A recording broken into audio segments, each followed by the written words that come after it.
The 10th day is over. And tomorrow morning by 7:30 or 8, we will come to the conclusion of this 10-day Dhamma seminar. So this evening, let us review what you practice during these 10 days, what you have practiced, so that any aspect of the technique, if it is not clear, it will become clear. If it is clear, it will become clearer. So let us review what you did. Of course, the technique is very deep. In 10 days, you have taken just a few steps on the path, and the path is very long path. We won't discuss the deeper aspects of the technique because according to the tradition, the theory and the practice should go together. As much as you practice, that much theory you must understand. As much theory you understand, that much you practice. So whatever you practice for 10 days, let us review what you did. Coming to the course, first thing that you did was that you took refuge in triple gem. Triple gem. That means gem in Buddha, gem in Dhamma, gem in Sangha. And gem means very valuable qualities. The quality of Buddha, not in the person of Buddha, quality of Buddha, quality of Dhamma, quality of Sangha. This tradition of taking refuge in triple gem has unfortunately turned into converting people from one organized religion to another organized religion. Buddha was not interested in this. Anybody who becomes really liberated, really enlightened, has nothing to do with these conversions. What will anybody get by converting people from one religion to another religion? Say if whole of this country or the whole of the world start calling themselves Buddhist and they don't practice Sila, Samadhi or Panya, what will they gain by this name? People don't call themselves Buddhist and they practice Sila, Samadhi and Panya. Their life will become better. They will live a happier life, more harmonious life, good for them, good for others. The life will be worth living. So Dhamma is to live a proper life. It has nothing to do with those organized religions. Quality of Buddha, quality of Dhamma, quality of Sangha. And out of all these three, Dhamma is of utmost importance. Therefore he kept on saying, you have to take refuge in Dhamma, Dhamma Saranam. You have to make an island of Dhamma for refuge. Dhamma Deepa. And what Dhamma? Not the Dhamma which is in the scriptures. No. Not the Dhamma that you hear from your teacher or you hear from Buddha, an enlightened person. Not that Dhamma. The Dhamma that you practice yourself, that is Dhamma for you. And this gives you all the protection, all the refuge. So he kept on saying, Atta Saranam, take refuge in yourself. Atta Deepa, make an island of yourself. Develop Dhamma within yourself, and this Dhamma which you have developed within yourself will be your real refuge, none else. He was not interested in establishing a sect, but unfortunately in his name, not one but many sects got established and the purity of Dhamma got lost. Dhamma remains pure only when it remains universal. The moment it becomes sectarian, it loses its essence. An enlightened person is not interested in sectarianism. universal law of nature. This is what he discovers, and this is what he explains to people, and this is what he advises people how to apply it in life. That is Dhamma. Not rites, rituals or ceremonies of this particular religion or that particular religion, a philosophical belief of this particular religion or that particular religion, nothing doing. This is law, universal law, law of nature, which is applicable to one and all. One may keep on calling oneself a Buddhist or a Christian or a Hindu or a Muslim or a Jew, makes no difference. The law of nature is law of nature. When you break the law of nature, you are punished then and there. If you live in line with the law of nature, you are rewarded then and there. You live a very happy life. And this applies to everyone. This is what a Buddha discovers. The law is there, Buddha or no Buddha. Even before Buddha, this law was there. Somebody breaks the law, somebody generates anger, hatred, ill will, animosity, passion, fear, ego, defiles the mind. Nature starts punishing then and there. This was there in before Buddha. This was there at the time of Buddha. This is there after Buddha. It will continue to be there. And that is why he said, Esa Dhammo Sanantano. This is Sanatan, that means eternal. This is always there, a Buddha or no Buddha. And one who comes out these defilements, nature starts rewarding. One starts living a liberated life, a happy life, harmonious life, good for oneself, good for others. This was so even before Buddha. This was so at the time of Buddha. This is so even after Buddha. Makes no difference. A Buddha discovers this law and applies it in his own life and becomes liberated.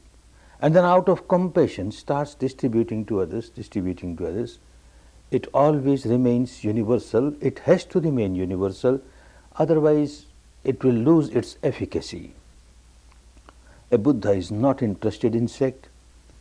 Many a times you find him talking to people, he say, I am not interested in making you my disciple. I am not interested. I am not interested in breaking you from your old gurus. I am not interested in that. You have got certain aims of your life. If one has become a recluse, a monk or a nun, or even a householder, has some aim of the life, to get liberated from the impurities of the mind. I am here to help you in that. I have got a technique which I will teach you, and practicing which you can come out of the fetters and bondages of these impurities. That's all. I am only interested in that. So very much detached. At the time when he was passing away, he says, I am not depending on the Sangha. I am not depending on these people, the congregation of the monks, the saintly people. I am not depending on them. And they are not depending on me. Each individual is depending on oneself, is depending on Dhamma. There is no sectarianism involved. Dhamma is universal and Dhamma is involved. This is what you practiced here. A Buddha is Buddha only when he is fully established in Dhamma. If there is no Dhamma, this person may keep on calling oneself, I am a Buddha, I am a Buddha. Not Buddha, nothing to do with Buddha. A Sangha is Sangha, a saintly person is saintly person if he is established in Dhamma. Otherwise, it's not a Sangha. This has to be remembered very well, that when we take refuge in Triple Gem, we take refuge actually in Dhamma and try to develop Dhamma within ourselves, understanding fully well the Dhamma that I develop within myself. This Dhamma alone can give me all the security, can give me all the refuge, can give me all the protection, will help me. Nothing else can help me. This understanding is there, and with this understanding one takes refuge in Buddha, Dhamma, Sangha, the gem in them, the quality in them. But at the same time, one point should be very clear. Anyone who is walking on the path of Dhamma, that means purification of the mind, there are many yardsticks to measure whether this person is really progressing on the path of Dhamma or not. One yardstick. Two qualities start developing in this person.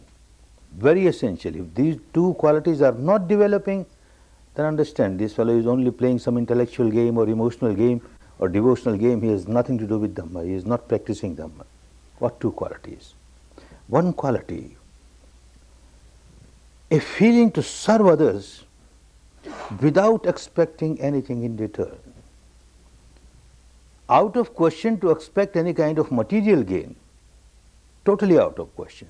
But even to expect some name or some fame or some position, some power, some status, oh no, then one has not understood Dhamma. Just to give, just to share what one has experienced, one has got so much benefit from Dhamma, one feels like serving others, distributing it to others. Is this quality coming or not? If this quality is not developing, then there is something wrong. This person is still self-centered. Even he talks of liberation, she talks of liberation, one's own liberation. What I have got to do with others? Then the purification has not started. Still ego-centered life, self-centered life. The ego, when it starts dissolving, one starts feeling about others. How can I help others? How more and more people can get Dhamma? This is one quality, to serve people in Dhamma without expecting anything in return. Second quality, to develop a feeling of gratitude. Very important. Even if one gets a small little material thing from somebody, a feeling of gratitude should arise. To get Dhamma, although you are not taking refuge in Buddha as a person, but you get Dhamma from Buddha, a Dhamma which gave you the path for liberation, which has benefited you, and you don't have even a trace of a feeling of gratitude towards the person of Buddha, then no, you are not developing. To become Buddha is not easy. Countless life one keeps on developing parami, these 10 paramis which we discussed yesterday, in big quantity. To become fully enlightened in very big quantity, and it takes so many lives. And one keeps on doing that not just for one's own liberation, that one could have done by developing these very 10 paramis in smaller quantity, and one could have become fully liberated. But to reach the stage of Samma Sambuddha, fully enlightened, able to serve others, one has to develop these very 10 qualities in big quantity. And for that, life after life, the feeling of compassion was there always. Even before he became fully enlightened, that compassion was there. I will develop in Dhamma for the good of others. Of course, I will be liberated, no doubt, but also for the good of others. For the good of others. If he had not worked so hard, he would not have become a Samma Sambuddha. And even if he had become Samma Sambuddha, if he had not distributed Dhamma, how could we would have got? We would not have got. If he had decided, well, I became fully liberated now, what's the use of running after these worldly people? They won't understand Dhamma. I better go and live in a cave somewhere in the Himalayas rest of my life and enjoy peace, nirvanic peace within myself. Why take all the trouble of running after these people? Then he would not have been Buddha. Compassion. For the 45 years after the age of 35 when he became fully enlightened, till the ripened age of 80 when he passed away, all 45 years, day and night, serving people, and whomever he trained. And then he sends those trained people, go out, distribute Dhamma for the good of others. Bahujana hitaya, bahujana sukhaya, for the happiness of others, for the good of others, without expecting anything in return, just out of compassion. Serve people in Dhamma, serve people in Dhamma. And like this he started spreading.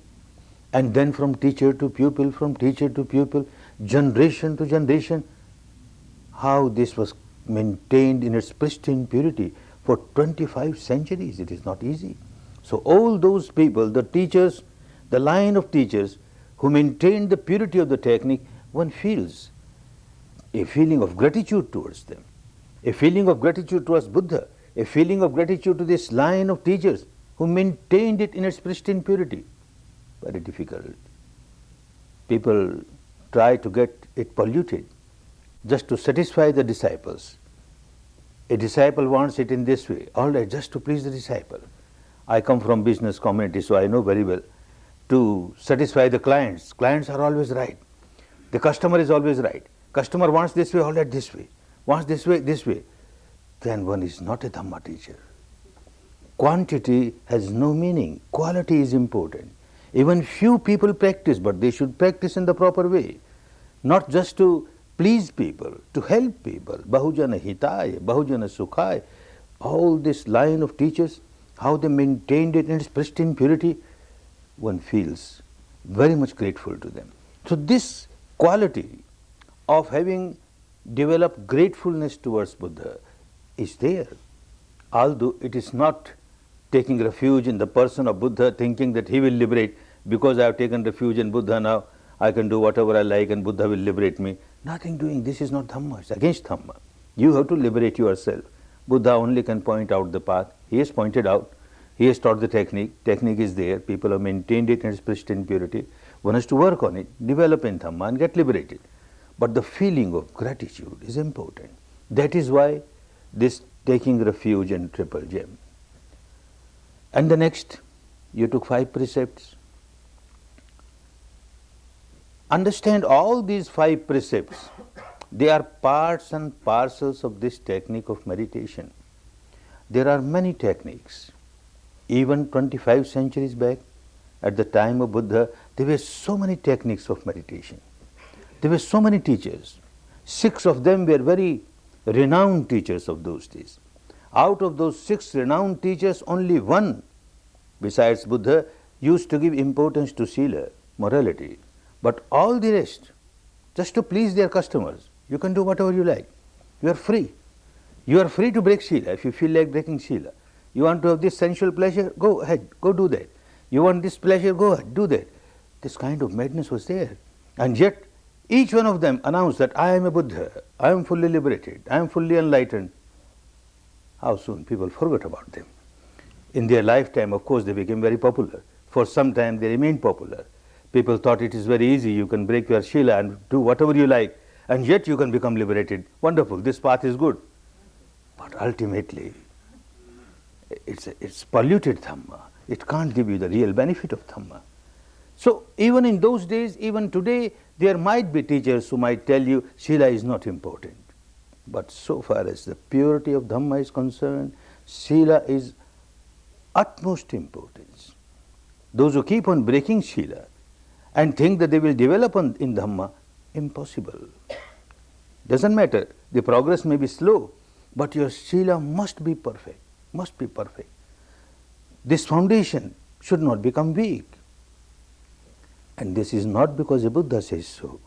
It is not because the scripture says so. After all, what the technique is? The technique is to purify the mind at the deepest level, at the root level. And whenever you break any of these 5 Shilas, you have to develop, you have to generate tremendous amount of impurity in your mind. When you kill, you have to develop anger, hatred, negativity, then only you kill. When you steal, you have to develop greed, craving, then only you steal. When you have sexual misconduct, then you have to generate a lot of passion, then only you can have sexual misconduct. Like that, every Shila, when you break a Shila, you have to generate a lot of impurity in the mind. And here you have come to practice to purify the mind. And you keep on breaking this purity of the mind. You keep on defiling the mind. How can you progress on the path? Without Shila, you can't take even the next step of Samadhi. Ordinary Samadhi, people can get it. But Samma Samadhi, right type of Samadhi, which will take you to Panya, which will take you to liberation, is not possible when one keeps on breaking the Shila. One has to maintain Shila, and to maintain Shila, one must develop the mastery over the mind in a proper way. Now, whether one must first practice to develop the mastery over the mind, or whether one should first practice maintenance of Shila, it has become very difficult to put the horse before the cart or the cart before the horse. Very difficult to find solution. Such courses started even at the time of Buddha. Come to a course like this. And because of the environment and because of heavy program from morning 4:30 till night 9:30, you have no opportunity to break your Shila. How will you break Shila? You are kept so busy.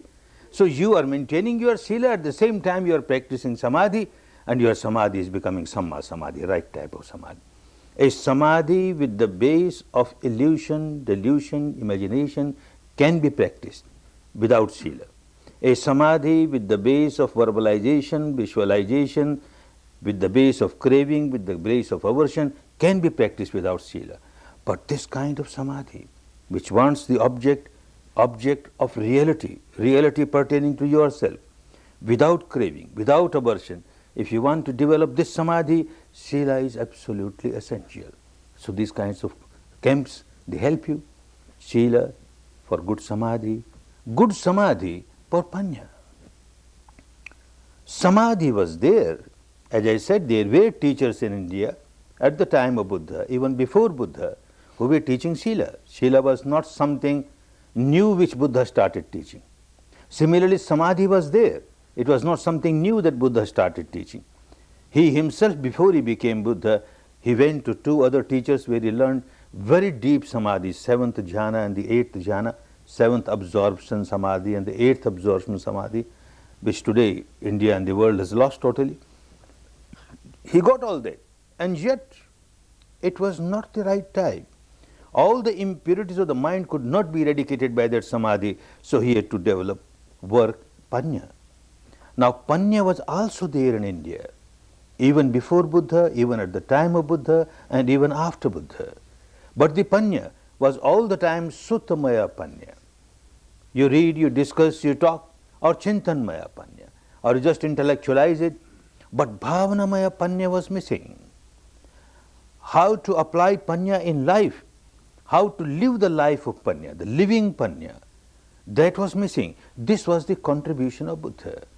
The Samadhi was made very pure, and that became a contribution of Buddha, because the object was free from ignorance, the reality pertaining to yourself, your breath, natural breath as it comes in, as it goes out, your sensations, natural sensations pertaining to your own body, your own mind. So you are working with the truth pertaining to yourself.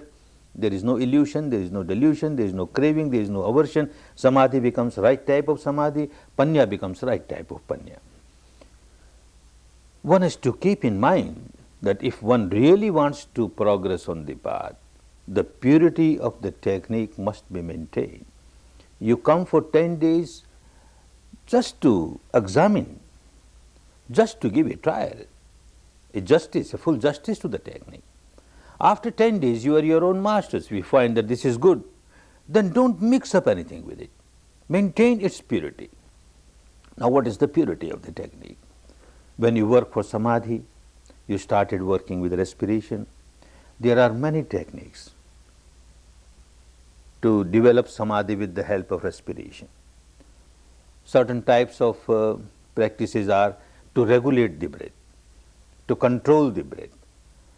They have their own advantages. We are not here to condemn other techniques. But so far as this technique is concerned, the natural breath, as it comes in, the entire path, it uses the word yatha bhuta, as it is, not as you would like it to be, as it is.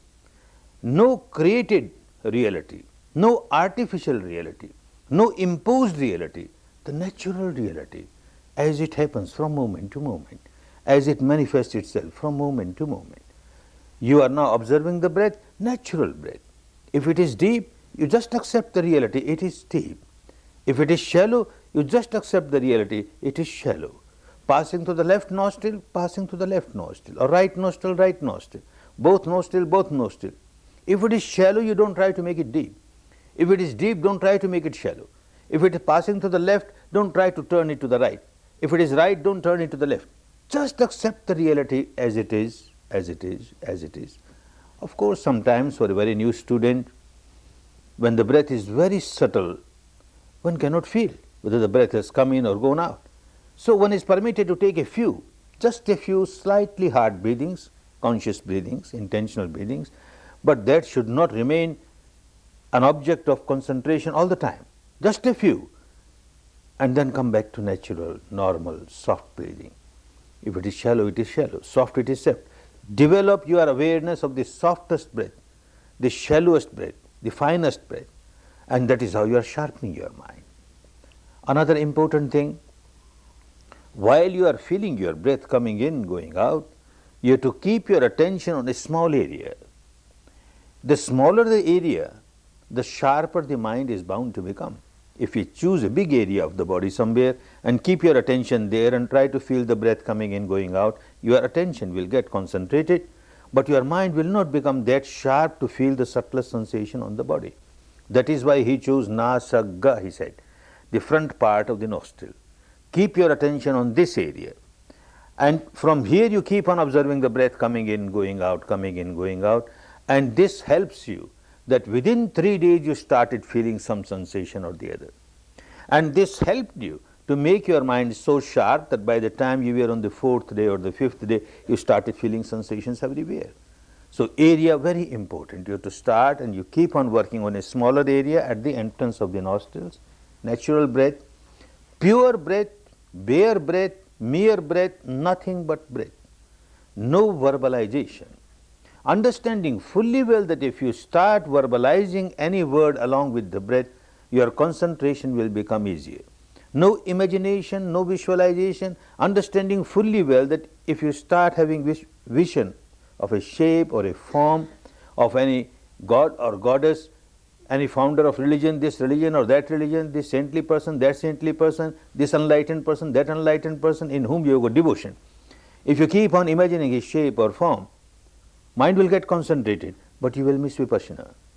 In Vipassana, all visualizations are prohibited, verbalizations are prohibited, imaginations are prohibited.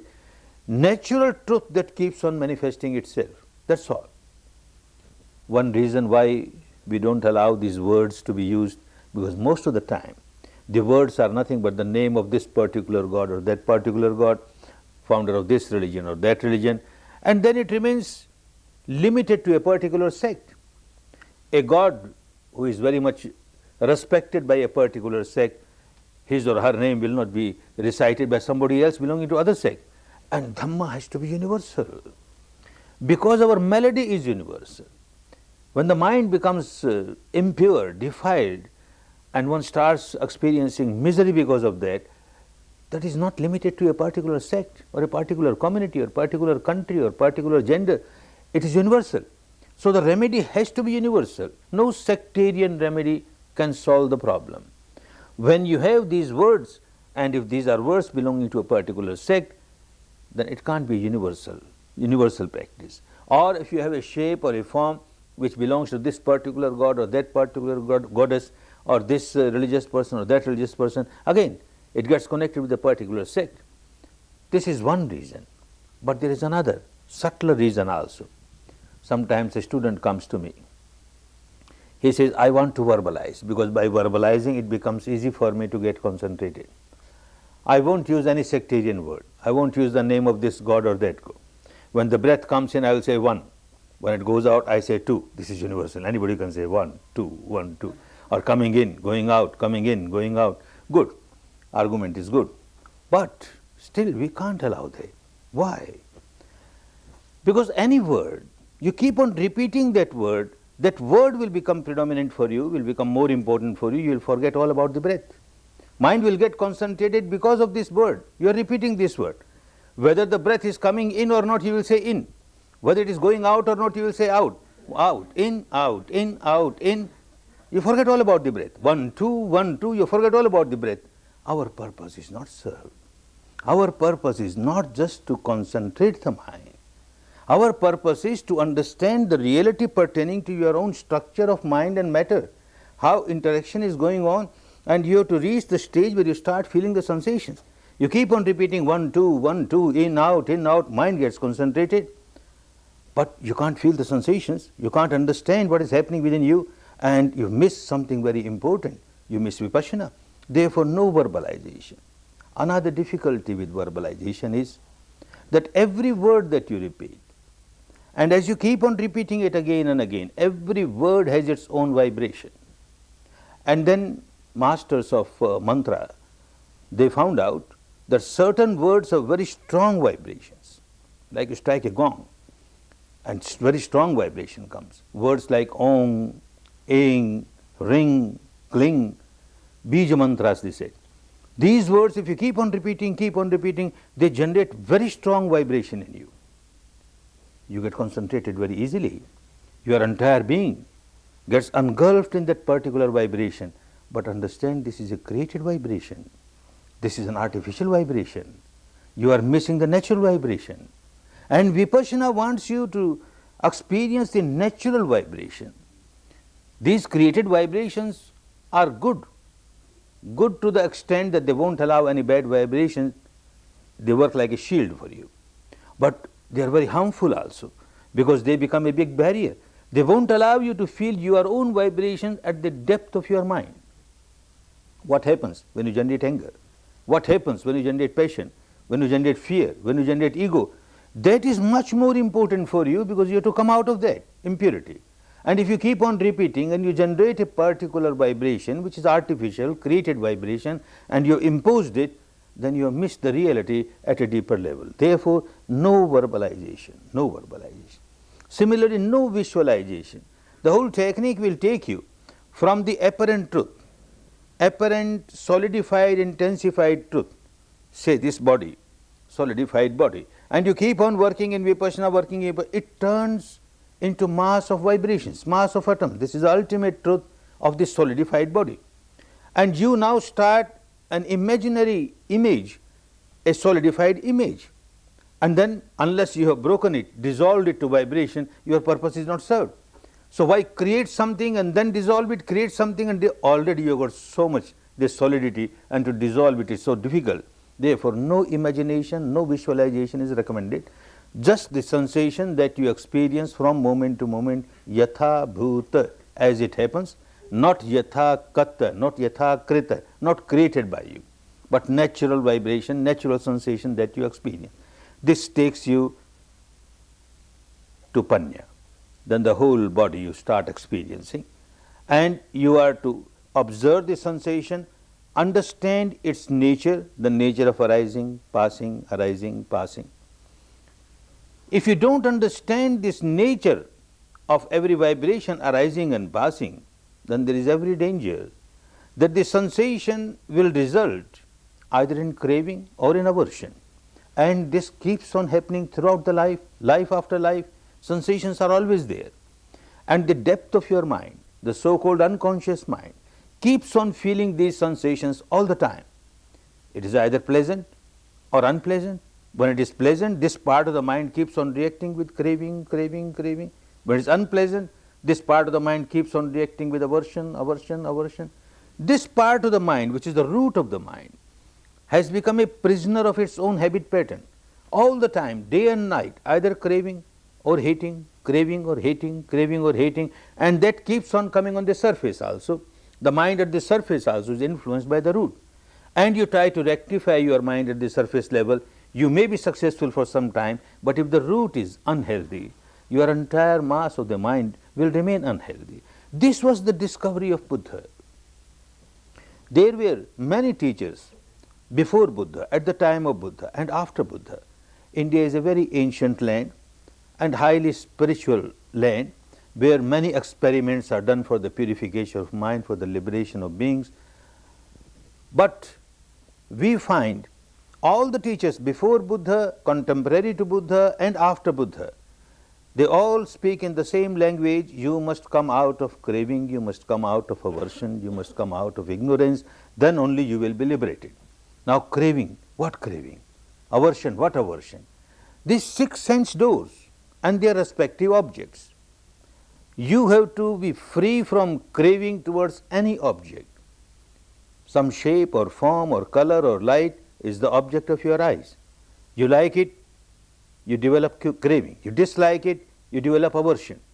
A sound is the object of your ear.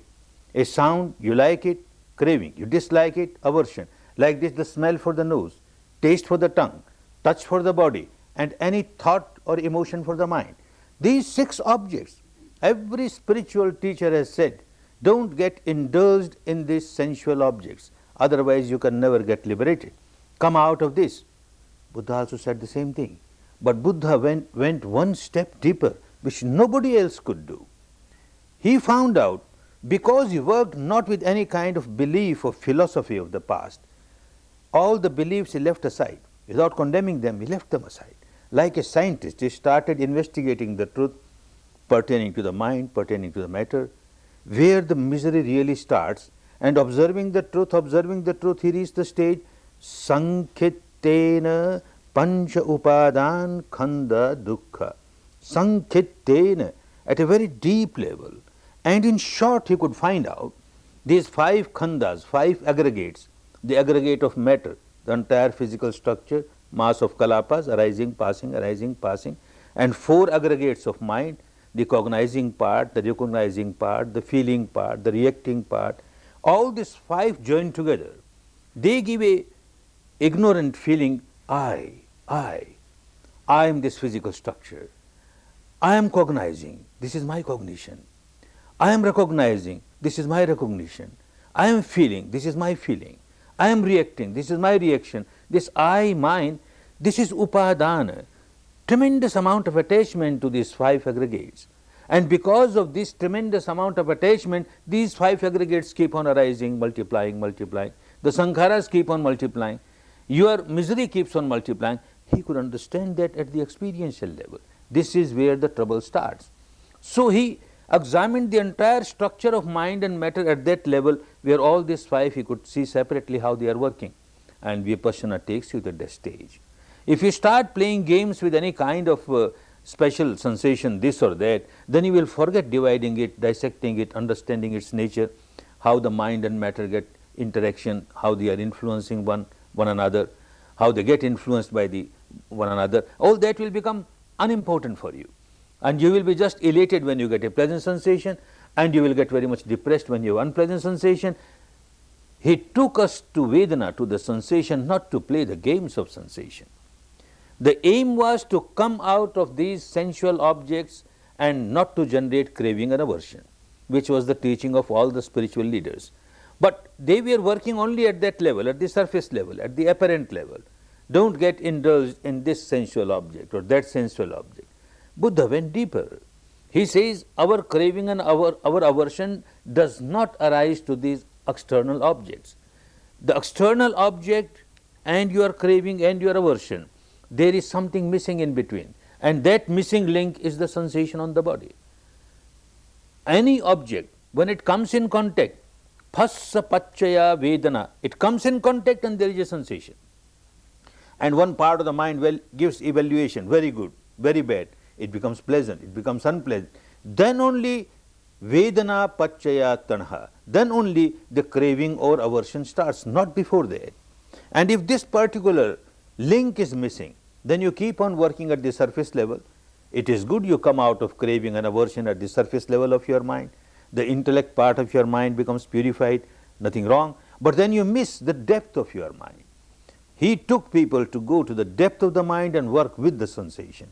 That is why those who want to practice Vipassana as Buddha taught us, those who want to practice in the same way as Vipassana wants us to practice, they cannot forget the Vedana, the sensation on the body.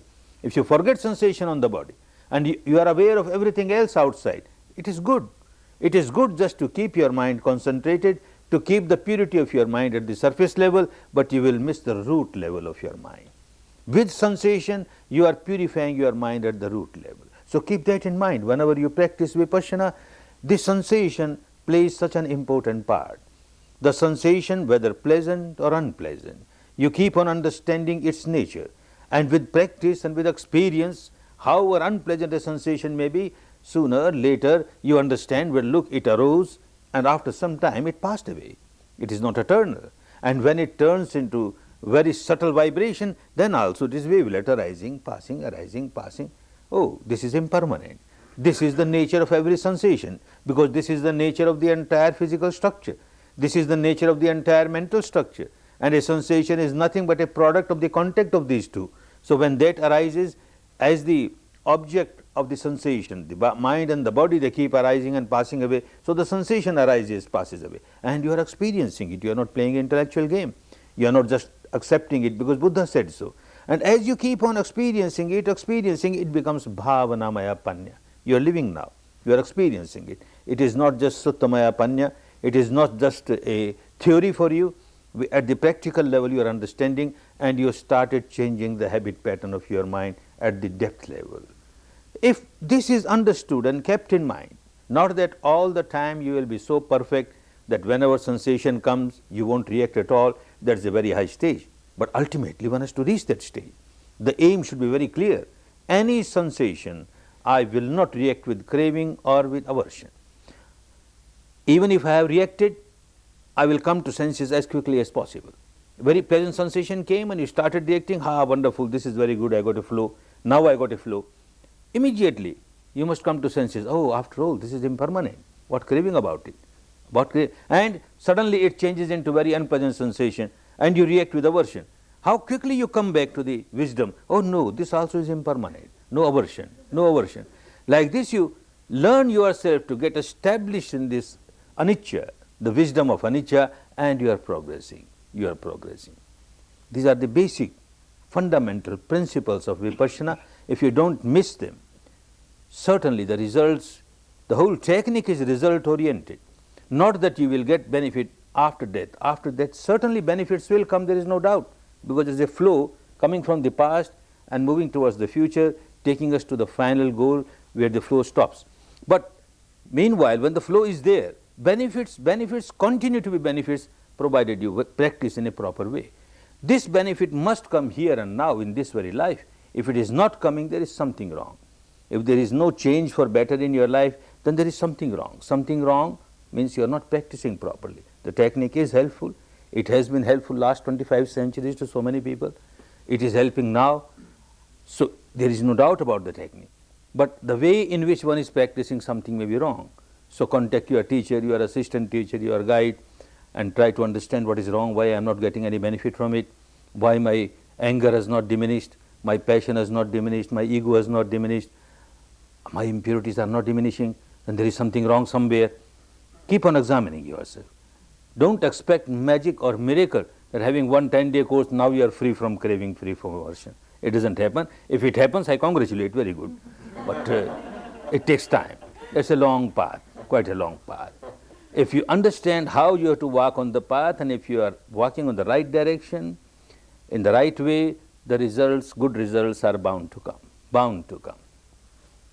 I feel myself very fortunate that I came in contact with Dhamma, this path. Very fortunate that I was born in Burma, the land of Dhamma. India lost this technique. After Buddha, for about 5 centuries, this technique helped the people of India so much. But then slowly, some vested interest, because of some ignorance, people started polluting the technique.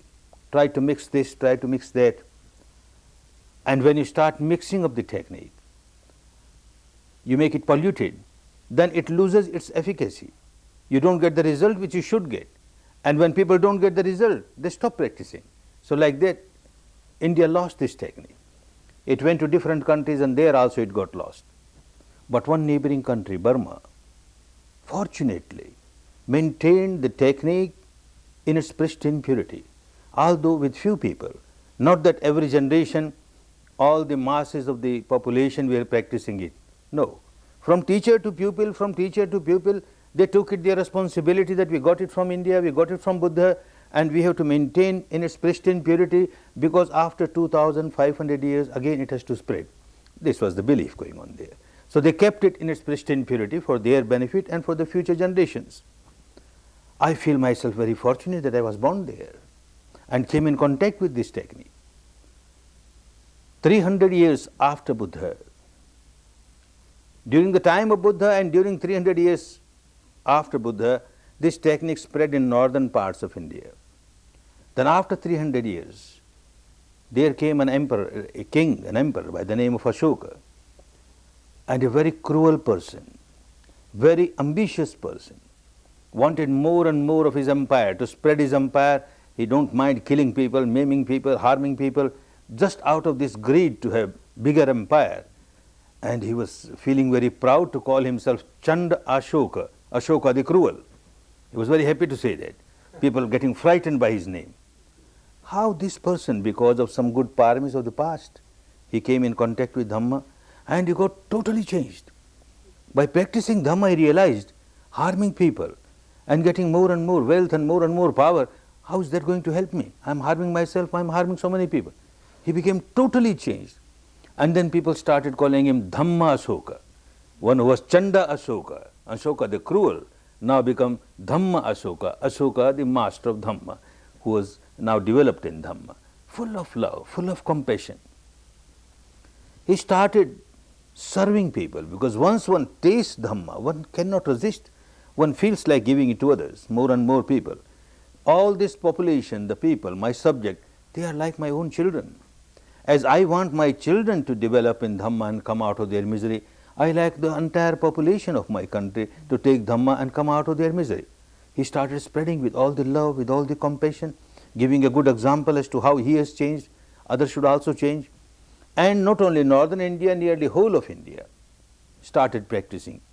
He trained teachers, large number of teachers, who went around every part of India and started teaching it. And then he thought, why only India? Misery is there around the world, everywhere, so why not to the other countries? And he sent to different countries, from in the west up to Europe and the whole of Asia. He sent his, he called Dhamma Duta, ambassadors of Dhamma, to teach Dhamma, to teach Vipassana. Fortunately, two of them, who were Arhants fully liberated, they were sent to Burma by the name of Sona and Uttara. And these people took the words of Buddha and the technique, both. And since then, from generation to generation, from generation to generation, this wonderful Dhamma was maintained in its pristine purity. The words of Buddha were also maintained, and also the technique was maintained in the pristine purity. It went to different other countries also, like Lanka, Sri Lanka, Cambodia, Laos, Thailand, etc. There also the words was maintained, but the technique got lost. But in Burma, they maintained the technique also. I am very fortunate that I was born in this land, land of Dhamma, where Dhamma is still there. And again, I feel myself very fortunate that I was born in a business family. Fortunate because if I had been not born in a business family, in a rich family, and if I had not earned a lot of money, then perhaps some part of the mind would have been thinking, these rich people, they live a happy life, and I am missing it. These rich people, now because I have passed through that game, and I know how miserable these people are. How miserable. This rat race of only making money, nothing but money makes them so miserable. I passed through that misery. I am fortunate that I passed through that misery. At a very young age, started this rat race of earning money, and earned a lot of money from the Burmese standard. Was quite a rich man, quite successful in business and industry. And when somebody earns money, he gets a special position in the society. They make him treasurer or president or secretary of this religious organization, that social welfare organization, about a score of different organizations, president, secretary, director, trustee. Another madness. It goes to the head. The ego gets inflated. Look, I am such an important person. And all that in a very young age, mid-20s or so. And that made so madness, and this created so much tension inside. Again, I feel very fortunate that I passed through all that difficulties. I developed a kind of very severe headache, migraine headache, a special kind of migraine headache, and there was no treatment. The best doctors in Burma, they tried to treat me, different kind of medicines, nothing could help. They started giving me morphine injection. Every fortnight there will be a very severe attack, and they have no treatment, they give morphine injection. It went on for about 4 or 5 years. Then these very doctors, good doctors, they started saying me that slowly you will become morphia addict. Now you take morphia for the sake of migraine, and later on you will have to take morphia for the sake of morphia. Every day you will have to take morphia. What kind of life will be if one has to take morphia every day? So they said, you keep running to foreign countries for your business, forget business. One trip you go only to come out of morphia. We know no doctors have got treatment for this migraine, special kind of migraine that you are suffering, but certainly they will have some other painkiller. So why not try? Accepting their advice, I went out, stayed a long time in Switzerland, in Germany, in England, in America, and in Japan, where I had my own office, so still longer time, and the best doctors everywhere. Spent so much of money, so much of time. Again, I find myself very fortunate. No doctor could treat me. The best doctors of the world, they could not treat me. They could not take me out of morphia even. Migraine is far away. Very fortunate. I came back, very disappointed, but ultimately it proved very fortunate. A friend of mine, who later on became Justice of the Supreme Court of Burma, very close friend, He said, Goenka, you have tried everywhere. Why not try 10 days? 10 days with this teacher of Vipassana. Your disease looks like psychosomatic disease, and here is a technique given by Buddha which will purify your mind, and once the mind gets purified, this psychosomatic disease goes away. Why don't try? I said, wonderful, if this can help. I went to my teacher, a very compassionate person, Sayaji Ubakin, and I said, I want to join this one of your 10-day course. He said, welcome. He knew that I am leader of the Hindu community and this is a Buddhist path. He said, doesn't matter, don't get frightened. Anybody, Hindu, Muslim, Christian, Jain, all can get the same benefit. If you are a Hindu, you remain Hindu. I am not here to convert you, but you try this. It's a good technique. And then I said that I have come here because of this migraine disease. And then he suddenly said, no, I won't take you. I won't take you. Hey, what happened? You are devaluing Dhamma, he says. Dhamma is such a high spiritual path. It is to take you out of all the miseries of life after life, and you want to make use of just for your migraine headache. No, no, for that you go to some doctor, go to some hospital. This is not the place. And then very, very compassionately he explains me, if you practice this technique, this will purify your mind. The source of your misery is impurity in the mind. When that goes away, all psychosomatic diseases are like byproduct. You will get the benefit. And then he explains me, you want to establish a sugar factory? For what purpose? To get sugar out of that factory, not molasses. Molasses will come as a byproduct. Nobody starts a sugar factory to get molasses. This is just a byproduct. So you don't come here just for your migraine. You come here for high spiritual path. Then only it will help you. I understood because he was so kind and so compassionate. His vibrations were so wonderful. Yes, I will join, sir. And I will join only for spirituality, not for this migraine. All right. If it is not cured, don't care. But going back home, the conditioning of the mind from the very childhood, born in a very staunch conservative Hindu family, and although we are taught from our childhood to have respect towards Buddha, Buddha is taken as the reincarnation of the God Almighty, the Creator, and he is the latest model of that God, ninth reincarnation.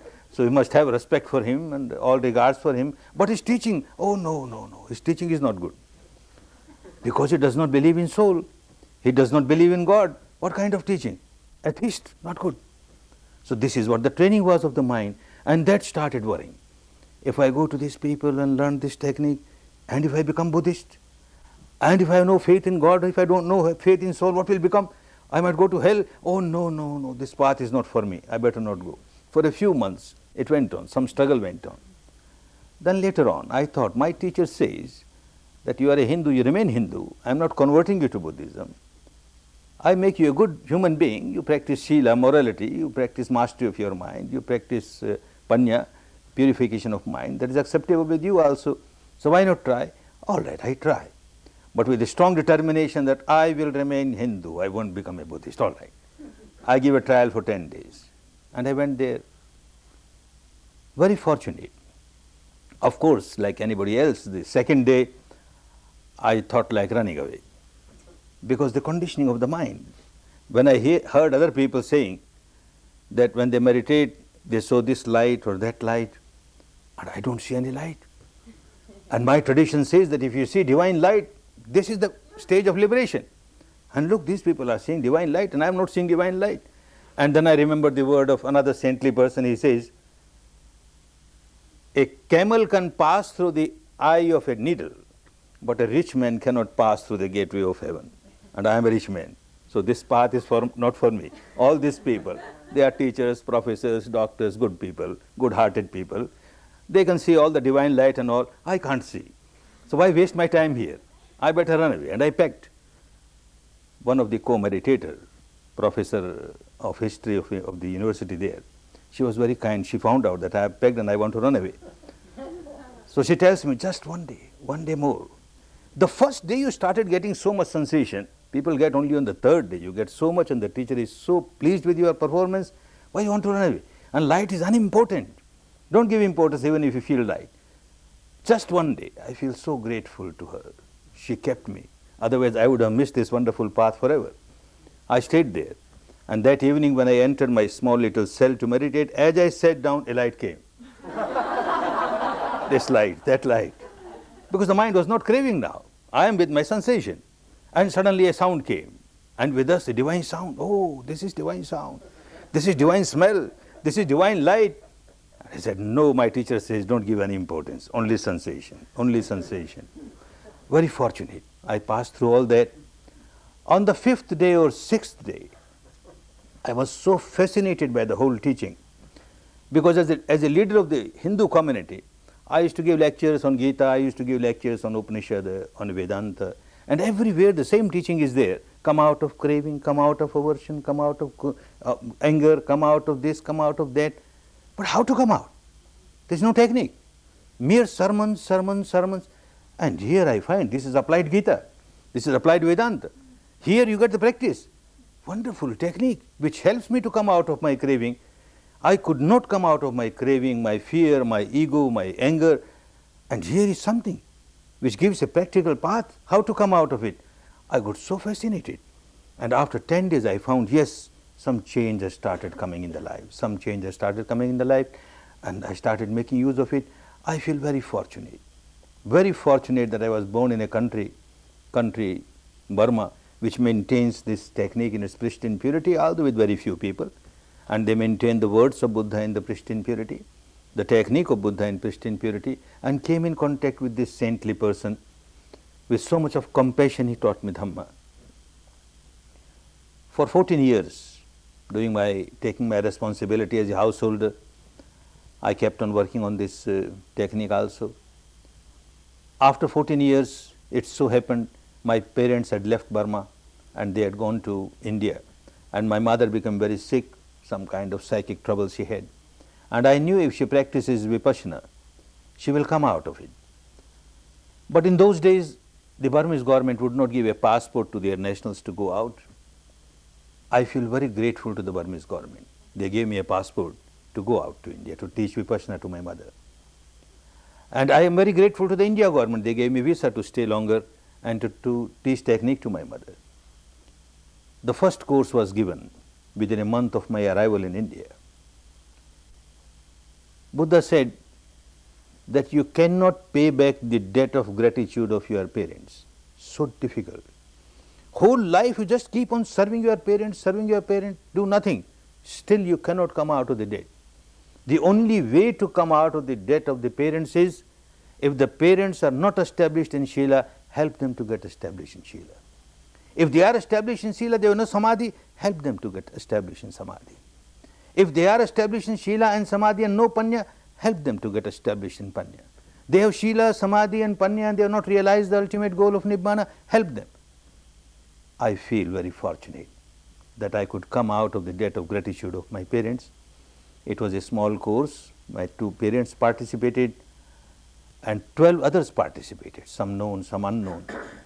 I had come to India just for 3 months to give this Dhamma to my parents, especially my mother. And then these 12 people, when they passed through the course, they started pressing hard, one more course, please one more course, my father will participate, my wife or my husband or my son or my daughter, ehi passiko. This is the quality of Dhamma, come and see, come and see. So another course. And then another course, and then another course. Don't know when that 3-month period passed away. And then month after month, year after year, and course after course, course after course, the Ganges of Dhamma started flowing in the country of its origin. When I was in Burma, many people there had a belief, and my teacher had a very strong belief. It seems when this wonderful Dhamma was sent to Burma by Ashoka, these 2 Arhants who were sent there, liberated souls, when they were sent there, Sona and Uttara, their teacher told them that you are taking this jewel of Dhamma to a country which will maintain it in its pristine purity for the coming centuries. It will be forgotten everywhere, but this technique will remain in that country. The name of the country in those days was Suvarna Bhumi, the land of gold, golden land. The golden land can keep this gem. After 2500 years after passing away of Buddha, it will again come to India, get established there, and then spread around the world. My teacher used to say now 2500 years. And I don't know, maybe some accident, it was that year when I got my Dhamma. 2500 year was ending, and the first year of the next sasana, the revival of Dhamma, that was the time when I got Dhamma. He says, now the clock of Vipassana is struck. It has to spread. It has to spread.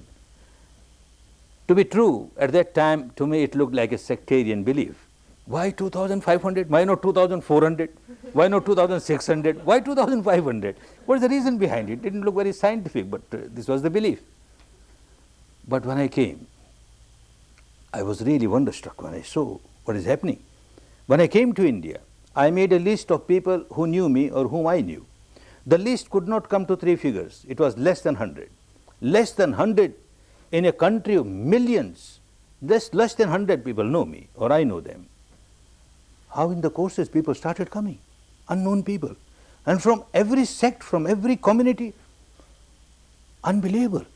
And not only ordinary people, householders, heads of the community, heads of the sect, the monks, Buddhist monks, the Hindu sannyasis, the Jain monks and nuns, thousands, hundreds, thousands, the Christian monks, priests, nuns, hundreds, thousands in all total.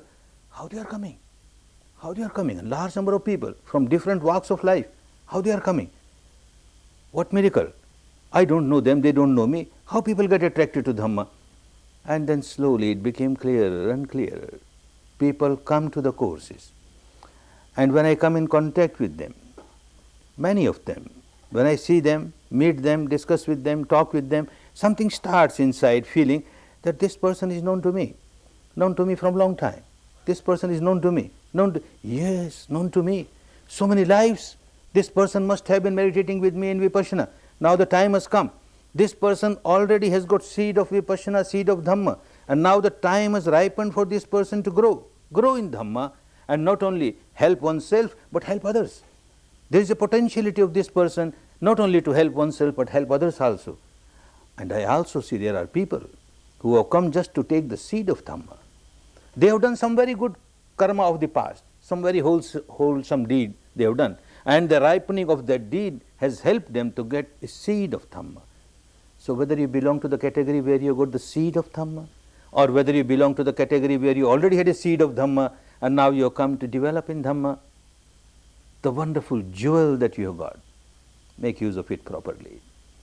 Don't just throw it away. I have seen one big defect in some students, and I keep on warning them.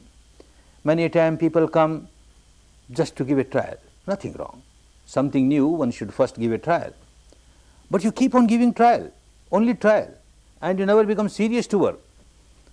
I see people coming to India, and they will go for this particular experience or that particular experience, have grass experience or have some chemical experience, and then they go to some gurus, this Baba experience, this Guru experience, and similarly they come to Goenka experience, a Goenka trip. We had all those trips, now a Goenka trip. What you gain? All right, have a Goenka trip. Have 1, have 2, have 3, but ultimately make a decision. If you find that some other technique is good for you, work on that seriously and get benefit from it. Little bit here, little bit there, whole life you are wasting your lives. It's a very serious path. It is not just a mental entertainment or intellectual entertainment or emotional entertainment. Like somebody is thirsty and wants water, started digging a well. You dig a well about 10 feet, and then somebody says, no, their water is better, and you start digging there 10 feet. 10 feet here, 10 feet here, whole life you keep on digging 10 feet, you won't get water at all. So have 1 or 2 trials, doesn't matter, but then make a decision. I must go to the depth where I get my water. So make trials and then make a decision that if this path is suitable to you, you find that this looks very logical, pragmatic, scientific, is not any kind of gurudom is involved and no any kind of dogma is involved, no belief is involved, this is just pure science of mind and matter, and it has helped me, it gives good result, then work on it. To me, I am very sure it's a jewel, invaluable jewel. Nothing like this one can get in life. Fortunately, you got it now. Make use of it for your own good, and make use of it for the good of so many others. Dhamma is a wonderful jewel. One can come out of all the miseries of the life, May all of you who have participated in this 10-day course make use of this wonderful jewel and come out of your misery, all the miseries. Enjoy real peace, real harmony, real happiness, real happiness. Bhavat Sarva Mangalang Bhavat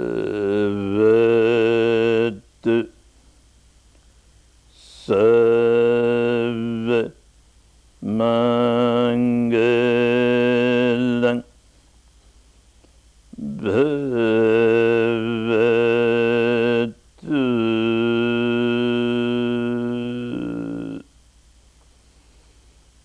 Sarva Mangalam.